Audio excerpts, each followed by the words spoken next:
deseado de todas las gentes.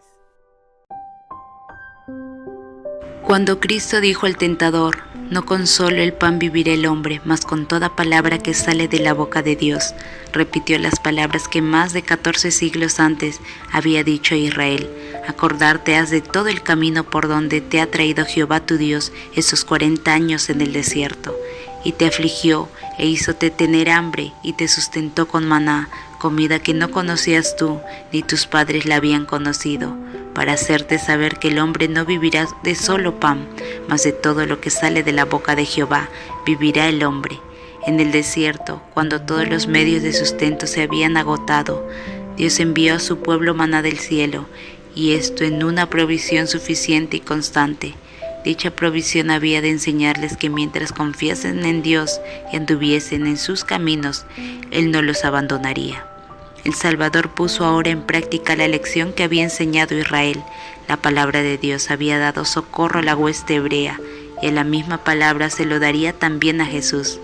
Espero el tiempo en que Dios había de traerle alivio. Se hallaba en el desierto, en obediencia a Dios, y no iba a obtener alimento siguiendo las sugestiones de Satanás. En presencia del universo, atestiguó que es menor calamidad sufrir lo que venga que apartarse en un ápice de la voluntad de Dios. No solo con el pan vivirá el hombre, mas con toda palabra que sale de la boca de Dios. Muchas veces el que sigue a Cristo se ve colocado en donde no puede servir a Dios y llevar adelante sus empresas mundanales. Tal vez le parezca que la obediencia a algún claro requerimiento de Dios le privará de sus medios de sostén. Satanás quisiera hacerle creer que debe sacrificar las convicciones de su conciencia, pero lo único en que podemos confiar en este mundo es la palabra de Dios. Buscad primeramente el reino de Dios y su justicia, y todas estas cosas os serán añadidas. Aún en esta vida no puede beneficiarnos el apartarnos de la voluntad de nuestro Padre Celestial. Cuando aprendamos a conocer el poder de su palabra, no seguiremos las sugestiones de Satanás para obtener alimento o salvarnos la vida. Lo único que preguntaremos será: ¿cuál es la orden de Dios y cuál es su promesa? Conociéndolas, obedeceremos la primera y confiaremos en la segunda. En el último gran conflicto de la controversia con Satanás, los que sean leales a Dios se verán privados de todo apoyo terrenal, porque se niegan a violar su ley en obediencia a las potencias terrenales.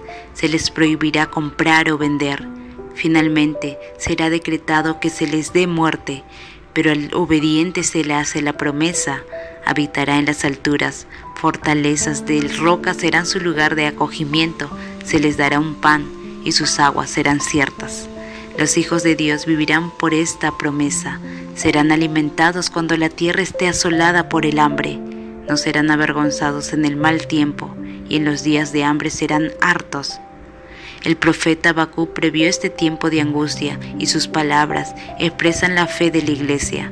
Aunque la higuera no florecerá, ni en las vides habrá frutos, mentirá la obra de la oliva, y los labrados no darán mantenimiento, y las ovejas serán quitadas de la majada, y no habrá vacas en los corrales. Con todo yo me alegraré en Jehová, y me gozaré en el Dios de mi salud. De todas las lecciones que se desprenden de la primera gran tentación de nuestro Señor, ninguna es más importante que la relacionada con el dominio de los apetitos y pasiones. En todas las edades, las tentaciones atrayentes para la naturaleza física han sido las más eficaces para corromper y degradar a la humanidad. Mediante la intemperancia, Satanás obra para destruir las facultades mentales y morales que Dios dio al hombre como un don inapreciable. Así viene a ser imposible para los hombres apreciar las cosas de valor eterno. Mediante la complacencia de los sentidos, Satanás trata de borrar del alma todo vestigio de la semejanza divina. La sensualidad irrefrenada y la enfermedad y degradación consiguientes, que existían en tiempos del primer advenimiento de Cristo, existirían con intensidad agravada en su segunda venida. Cristo declara que la condición del mundo será como en los días anteriores al diluvio y como en tiempos de Sodoma y Gomorra. Todo intento de los pensamientos del corazón será de continuo el mal. Estamos viviendo en la víspera misma de ese tiempo pavoroso, y la lección del ayuno del Salvador debe grabarse en nuestro corazón. Únicamente por la indecible angustia que soportó Cristo podemos estimar el mal que representa el complacer sin freno los apetitos. Su ejemplo demuestra que nuestra única esperanza de vida eterna consiste en sujetar los apetitos y pasiones a la voluntad de Dios. En nuestra propia fortaleza nos es imposible negarnos a los clamores de nuestra naturaleza caída. Por su medio, Satanás nos presentará tentaciones. Cristo sabía que el enemigo se acercaría a todo ser humano para aprovecharse de las debilidades hereditarias y entrampar, mediante sus falsas insinuaciones, a todos aquellos que no confían en Dios. Y recorriendo el terreno que el hombre debe recorrer, nuestro Señor ha preparado el camino para que venzamos. No es su voluntad que seamos puestos en desventaja en el conflicto con Satanás. No quiere que nos intimiden ni desalienten los asaltos de la serpiente. Tened buen ánimo, dice, yo he vencido al mundo. Considere al Salvador en el desierto de la tentación, todo aquel que lucha contra el poder del apetito. Véale en su agonía sobre la cruz cuando exclamó, sed tengo. Él padeció todo lo que nos puede tocar sufrir. Su victoria es nuestra. Jesús confió en la sabiduría y fuerza de su Padre Celestial. Declara, Jehová el Señor me ayudará, por tanto no he sido abochornado, y sé que no seré avergonzado. He aquí que Jehová me ayudará. Llamando la atención a su propio ejemplo, Él nos dice, ¿quién hay de entre vosotros que teme a Jehová, que ande en tinieblas y no tiene luz? Confíe en el nombre de Jehová y apóyese en su Dios. Viene el príncipe de este mundo, dice Jesús, mas no tiene nada en mí. No había en él nada que respondiera a los sofismas de Satanás.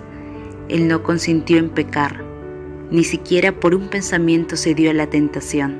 Así también podemos hacer nosotros. La humanidad de Cristo estaba unida con la divinidad. Fue hecho idóneo para el conflicto mediante la permanencia del Espíritu Santo en él, y él vino para hacernos participantes de la naturaleza divina. Mientras estemos unidos con Él por la fe, el pecado no tendrá dominio sobre nosotros. Dios extiende su mano para alcanzar la mano de nuestra fe y dirigirla a asirse de la divinidad de Cristo, a fin de que nuestro carácter pueda alcanzar la perfección. Y Cristo nos ha mostrado cómo puede lograrse esto, por medio de que venció Él en el conflicto con Satanás, por la palabra de Dios. Solo por medio de la palabra pudo resistir la tentación. Escrito está, dijo, y a nosotros nos son dadas preciosas y grandísimas promesas, para que por ellas fueseis hechos participantes de la naturaleza divina, habiendo huido de la corrupción que está en el mundo por concupiscencia. Toda promesa de la palabra de Dios nos pertenece. Hemos de vivir de toda palabra que sale de la boca de Dios. Cuando nos veamos asaltados por las tentaciones, no miremos a las circunstancias o a nuestra debilidad, sino el poder de la palabra, toda su fuerza es nuestra. En mi corazón he guardado tus dichos, dice el salmista, para no pecar contra ti. Por la palabra de tus labios, yo me he guardado de las vías del destructor.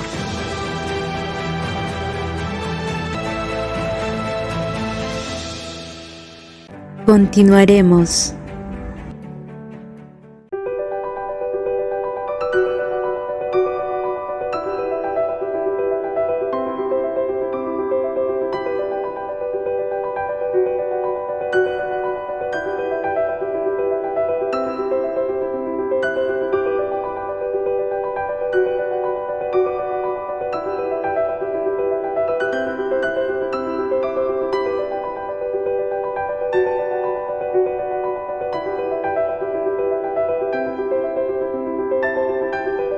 El deseado de todas las gentes.